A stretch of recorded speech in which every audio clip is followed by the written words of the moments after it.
कहानी की शुरुआत में हम देखते हैं कि एक बुजुर्ग महिला बार्ब अपने घर में अकेली और बेहद उदास बैठी है। उसके सामने एक छोटा सा डिब्बा रखा है जिसके अंदर उसके पति की राख है। उसके पति अब इस दुनिया में नहीं रहे, लेकिन मरने से पहले उन्होंने एक आखिरी इच्छा जताई थी। उनकी इच्छा थी कि उनकी राख को हिल्डा लेक में बहाया जाए, वही झील जहां उन्होंने अपनी जिंदगी के सबसे खूबसूरत पल अपनी पत्नी के साथ बिताए थे। बार्ब अपने पति की तस्वीरों को देखती है और पुरानी यादों में खो जाती है। उसकी आंखों में दर्द साफ दिखाई देता है। कुछ देर बाद वो अपने पति की आखिरी इच्छा पूरी करने का फैसला करती है। वो राख वाला डिब्बा उठाती है, अपना सामान ट्रक में रखती है और बर्फीले मौसम के बीच अकेले ही सफर पर निकल पड़ती है। रास्ते में रेडियो पर चेतावनी दी जाती है कि मौसम तेजी से खराब होने वाला है। लोगों से कहा जाता है कि अगर बहुत जरूरी काम न हो तो घर से बाहर बिल्कुल न निकलें। लेकिन बार्ब के लिए ये सफर सिर्फ एक सफर नहीं, बल्कि अपने पति से किया आखिरी वादा निभाने का वक्त था। जैसे जैसे वो आगे बढ़ती है, बर्फबारी और तेज होती जाती है। कुछ ही देर में हालात इतने खराब हो जाते हैं कि उसे सड़क तक साफ दिखाई देना बंद हो जाता है। हर तरफ सिर्फ सफेद बर्फ ही बर्फ नजर आ रही होती है। आखिरकार वो अपनी गाड़ी रोकती है और मैप निकालकर रास्ता देखने लगती है। उसके सामने दो अलग अलग रास्ते होते हैं, लेकिन मैप देखने के बाद भी उसे समझ नहीं आता कि सही रास्ता कौन सा है। उसी समय उसे दूर से किसी जोरदार आवाज का एहसास होता है। थोड़ी देर सोचने के बाद वो एक रास्ता चुनती है और उसी तरफ अपनी गाड़ी बढ़ा देती है। कुछ दूर जाने पर उसे एक लकड़ी का छोटा सा केबिन दिखाई देता है। बाहर एक बुजुर्ग आदमी आराम से लकड़ियां काट रहा होता है। बार्ब मदद की उम्मीद में उसकी तरफ बढ़ती है। जैसे ही वो उसके करीब पहुंचती है, उसकी नजर जमीन पर पड़े खून के धब्बों पर जाती है। ये देखकर वो थोड़ा घबरा जाती है। तभी वो बुजुर्ग आदमी भी अचानक उसे देखकर चौंक जाता है और उसके हाथ से लकड़ियां नीचे गिर जाती हैं। बार्ब तुरंत उससे माफी मांगते हुए कहती है कि उसका इरादा उसे डराने का नहीं था। वो सिर्फ हिल्डा लेक का रास्ता पूछना चाहती है, क्योंकि वो रास्ता भटक चुकी है। बुजुर्ग आदमी शांत आवाज में बताता है कि झील पहाड़ी के दूसरी तरफ है। बार्ब फिर जमीन पर पड़े खून के निशानों की तरफ इशारा करके पूछती है कि क्या वो ठीक है। वो आदमी बिना घबराए जवाब देता है कि ये सिर्फ एक हिरण का खून है और चिंता की कोई बात नहीं है। बार्ब उसकी बात पर भरोसा कर लेती है और वहां से अपनी गाड़ी लेकर आगे बढ़ जाती है। कुछ समय बाद आखिरकार वो हिल्डा लेक पहुंच जाती है, वही झील जहां उसकी और उसके पति की पहली मुलाकात हुई थी। शादी के बाद भी दोनों अक्सर यहाँ मछली पकड़ने आया करते थे। पूरा तालाब मोटी बर्फ से ढका हुआ है। उस जगह को देखते ही बार्ब की आंखों के सामने पुरानी यादें ताजा होने लगती हैं। वो अपने पति के साथ बिताए हर खूबसूरत पल को याद करके भावुक हो जाती है। अपने आंसू संभालते हुए वो बर्फ तोड़कर पानी तक पहुंचने की कोशिश करती है। वह अपने पति की राख को झील में बहाने ही वाली होती है कि तभी अचानक गोली चलने की तेज आवाज पूरे इलाके में गूंज उठती है। ये आवाज सुनते ही बार्ब घबरा जाती है और तुरंत अपनी गाड़ी के पीछे छिप जाती है। कुछ ही सेकंड बाद उसकी नजर एक युवती पर पड़ती है जो अपनी जान बचाकर भाग रही होती है, लेकिन उसके पीछे वही बुजुर्ग आदमी भाग रहा होता है जिसने कुछ देर पहले उसे रास्ता बताया था। भागते भागते वो लड़की गिर जाती है और तब बार्ब देखती है कि उसके दोनों हाथ बंधे हुए हैं। बुजुर्ग आदमी लड़की को पकड़ लेता है और जबरदस्ती उसे अपने साथ वापस ले जाता है। ये सब अपनी आंखों से देखने के बाद बार्ब समझ जाती है कि मामला बेहद गंभीर है और उस लड़की की जान खतरे में है। वो तुरंत अपना फोन निकालकर पुलिस को कॉल करने की कोशिश करती है, लेकिन वहां नेटवर्क बिल्कुल नहीं होता। लाख कोशिश करने के बाद भी उसकी कॉल नहीं लग पाती। बार्ब मजबूर होकर अपना सामान वापस गाड़ी में रखती है और वहां से निकलने का फैसला करती है, लेकिन किस्मत उसका साथ नहीं देती। भारी बर्फ की वजह से उसकी गाड़ी के टायर वहीं फंस जाते हैं। अब उसके सामने सिर्फ दो रास्ते थे, या तो अपनी जान बचाकर वहां से निकलने की कोशिश करे या फिर अपनी परवाह किए बिना उस अनजान लड़की की मदद करे। और आखिरकार बार्ब एक ऐसा फैसला लेती है जो उसकी पूरी जिंदगी बदलने वाला था। तभी वो देखती है कि बुजुर्ग आदमी अपनी गाड़ी लेकर वहां से निकल चुका है। मौका सही देखकर वो घर के पास पहुंचती है, लेकिन मुख्य दरवाजा बाहर से बंद होता है। वो घर के चारों तरफ नजर दौड़ाती है और तभी एक छोटी सी खिड़की से नीचे बेसमेंट में झांकती है। वहां वही लड़की एक कुर्सी से बंधी हुई होती है। उसके हाथ जंजीरों में जकड़े हैं और मुंह भी बंद किया गया है। बार्ब धीरे से उससे पूछती है कि क्या यहाँ और कोई है। लड़की सिर हिलाकर ना में जवाब देती है। तभी बार्ब को बाहर गाड़ियों के आने की आवाज सुनाई देती है। इस बार एक नहीं बल्कि दो गाड़ियां वहां पहुंचती हैं। बुजुर्ग आदमी अपनी पत्नी के साथ वापस लौटा है। उसकी पत्नी के हाथ में बंदूक होती है और दोनों आपस में बात करते हुए घर के अंदर चले जाते हैं। छिपकर उनकी बातें सुनने पर बार्ब को पता चलता है कि उस लड़की का अपहरण इसी महिला के कहने पर किया गया है। इतना ही नहीं, वे लोग बहुत जल्द उसे मारने की भी तैयारी कर चुके हैं। ये सुनते ही बार्ब दोबारा उसी खिड़की के पास जाती है। वो शीशे पर लिख देती है, मैं वादा करती हूँ मैं तुम्हें यहाँ से जरूर निकालूंगी। ये देखकर लड़की की आंखों में उम्मीद की एक छोटी सी किरण जाग उठती है। उधर कुछ देर बाद बुजुर्ग महिला बाहर निकलती है। उसकी नजर खिड़की के पास पड़े एक दस्ताने पर पड़ती है।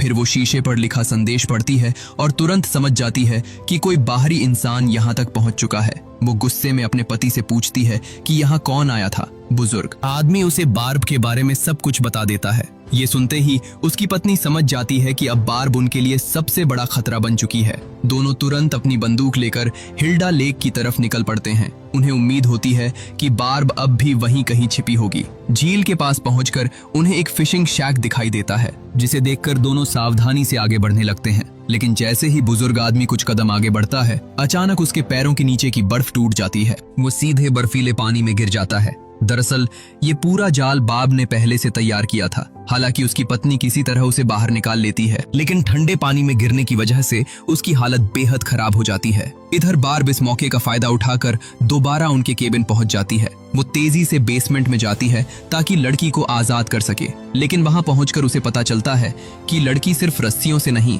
बल्कि मजबूत लोहे की जंजीरों से बंधी हुई है। लाख कोशिश करने के बाद भी बार्ब उन जंजीरों को तोड़ नहीं पाती। वो लड़की से कहती है कि चाहे कुछ भी हो जाए वो उसे यहाँ से बचाकर जरूर ले जाएगी। इतना कहकर वह ऊपर चली जाती है और पूरे घर में पानी छोड़ देती है। कुछ ही मिनटों में घर का सामान, बिस्तर और फर्श पूरी तरह भीग जाते हैं, यहाँ तक कि पानी धीरे धीरे बेसमेंट तक पहुँचने लगता है। बार्ब का मकसद साफ था, वो इन लोगों की पूरी तैयारी खराब करना चाहती थी। लेकिन जैसे ही वो घर से बाहर निकलती है, सामने बुजुर्ग महिला बंदूक ताने खड़ी होती है। बिना एक पल गंवाए वो बार्ब पर गोली चला देती है। गोली बार्ब के हाथ को छूते हुए निकल जाती है। वो दर्द से कराह उठती है, लेकिन रुकती नहीं।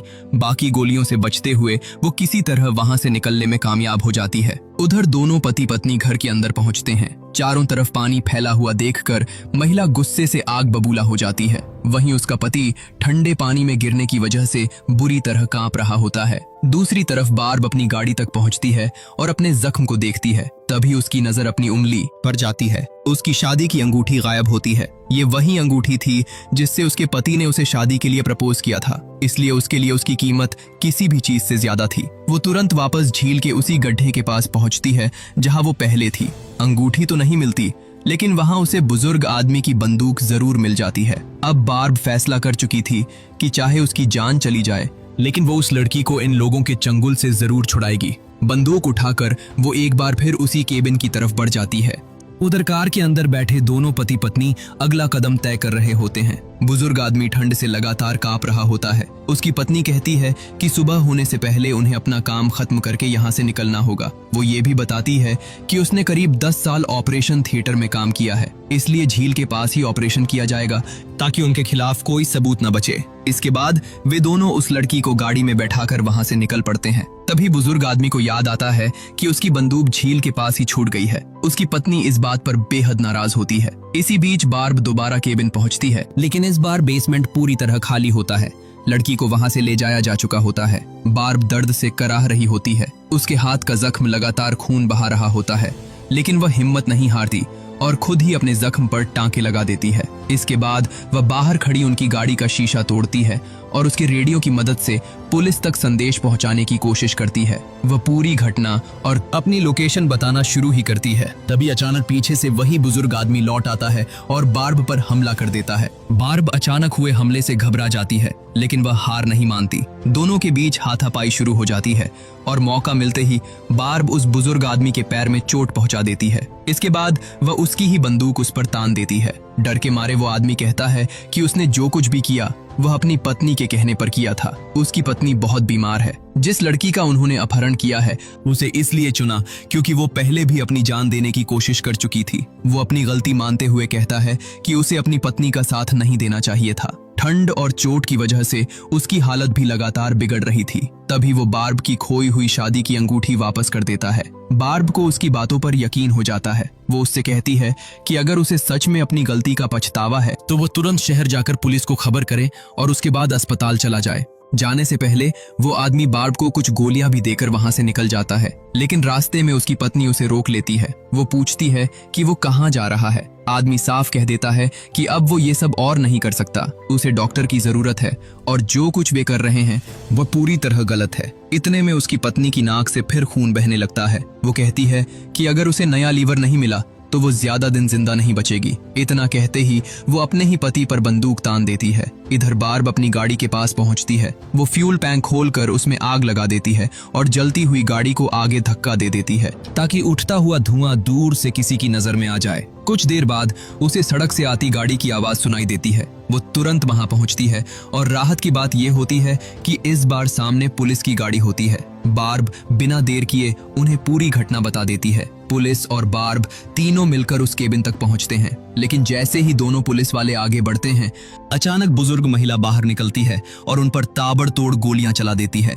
कुछ ही सेकंड में दोनों पुलिस वालों की मौके पर ही मौत हो जाती है। इसके बाद वो बार्ब को भी निशाना बनाती है। बार्ब भी जवाबी फायर करती है और उसकी गोली महिला के पैर में लग जाती है। गोली लगने के बावजूद वो महिला रुकती नहीं। बार्ब जान बचाने के लिए घर के पीछे छिप जाती है। तभी महिला ऊपर बने शेड पर गोली चला देती है। शेड टूटकर सीधे बार्ब के ऊपर गिर जाता है। जोरदार चोट लगने से वो बेहोश हो जाती है और जब उसकी आंख खुलती है तब वो खुद को उसी बेसमेंट में पाती है जहां पहले वो लड़की कैद थी। इस बार बार्ब भी उसी लड़की के साथ कैद होती है। किसी तरह वो अपने हाथ खोल लेती है और दोनों वहां से निकलने की कोशिश करती हैं, लेकिन दरवाजा बाहर से बंद होता है। उनके पास बाहर निकलने का कोई रास्ता नहीं बचता। अगली सुबह बुजुर्ग महिला दोनों को झील के किनारे बने एक टेंट में लेकर जाती है। अंदर पहुंचते ही बार्ब की नजर ऑपरेशन की पूरी किट पर पड़ती है। तभी उसे समझ में आता है कि महिला का लीवर खराब हो चुका है और वो उस लड़की का लीवर निकालकर अपनी बॉडी में ट्रांसप्लांट करना चाहती है। ये सच्चाई जानकर बार्ब उससे कहती है कि लड़की को छोड़ दे और उसकी जगह उसका लीवर निकाल ले, लेकिन महिला साफ मना कर देती है। उसके मुताबिक बार्ब का लीवर उसके किसी काम का नहीं था। वो लड़की को ऑपरेशन टेबल पर बांधने का आदेश देती है। बार्ब जानबूझकर उसके हाथ थोड़े ढीले बांधती है और चुपके से उसकी हथेली में एक कील पकड़ा देती है ताकि मौका मिलने पर वो खुद को आजाद कर सके। इतना करते ही महिला बार्ब को गोली मार देती है। इसके बाद जैसे ही वो लड़की का ऑपरेशन शुरू करने आगे बढ़ती है, उसी समय घायल होने के बावजूद बार्ब उठ खड़ी होती है। वो पूरी ताकत से महिला पर हमला कर देती है। दोनों के बीच जबरदस्त लड़ाई शुरू हो जाती है। इसी दौरान लालटेन नीचे गिर जाती है और पूरा टेंट आग की लपटों में घिर जाता है। दोनों लड़ते लड़ते टेंट से बाहर निकल आते हैं। जमीन पर बंदूक पड़ी होती है और दोनों उसे उठाने की कोशिश करती हैं, लेकिन महिला पहले बंदूक तक पहुंच जाती है। वो बार्ब पर ट्रिगर दबाती है, लेकिन इस बार किस्मत बार्ब का साथ देती है। बंदूक की सारी गोलियां खत्म हो चुकी होती हैं। गुस्से में महिला बार्ब को घसीटते हुए उसी बर्फ वाले गड्ढे तक ले जाती है जिसे बार्ब ने अपने पति की राख बहाने के लिए बनाया था। उसका इरादा उसे उसी बर्फीले पानी में धकेलने का था। उधर लड़की कील की मदद से अपने हाथ खोलने में कामयाब हो जाती है और टेंट से बाहर निकल आती है, लेकिन उसे एहसास होता है कि अगर उसने अभी कुछ नहीं किया तो बार्ब बच नहीं पाएगी। वो दौड़कर वहां पहुंचती है और अपनी हथकड़ी महिला के पैरों में फंसा देती है। अगले ही पल बार्ब और वो महिला दोनों साथ में बर्फीले पानी के अंदर गिर जाते हैं। पानी की गहराई में डूबते हुए बार्ब अपनी जेब से अपने पति की राख वाला डिब्बा निकालती है। आखिरकार वो अपने पति की आखिरी इच्छा पूरी करते हुए उनकी राख उसी झील में बहा देती है जहां दोनों ने अपनी जिंदगी के सबसे खूबसूरत पल साथ बिताए थे। दूसरी तरफ वो लड़की किसी तरह बच जाती है। उसे वहीं बार्ब और उसके पति की पुरानी तस्वीर मिलती है जिसे वो अपने पास रख लेती है। अब वो आजाद थी और अपनी नई जिंदगी की शुरुआत करने के लिए वहां से आगे बढ़ जाती है। इसी के साथ ये फिल्म यहीं खत्म हो जाती है। अगर आपको ये कहानी पसंद आई हो तो वीडियो को लाइक जरूर करें, चैनल को सब्सक्राइब करना बिल्कुल मत भूलिए और कमेंट करके बताइए कि अगर आप बार्ब की जगह होते तो क्या अपनी जान जोखिम में डालकर किसी अनजान इंसान की मदद करते। मिलते हैं अगली ऐसी ही शानदार मूवी एक्सप्लेनेशन के साथ। तब तक के लिए धन्यवाद।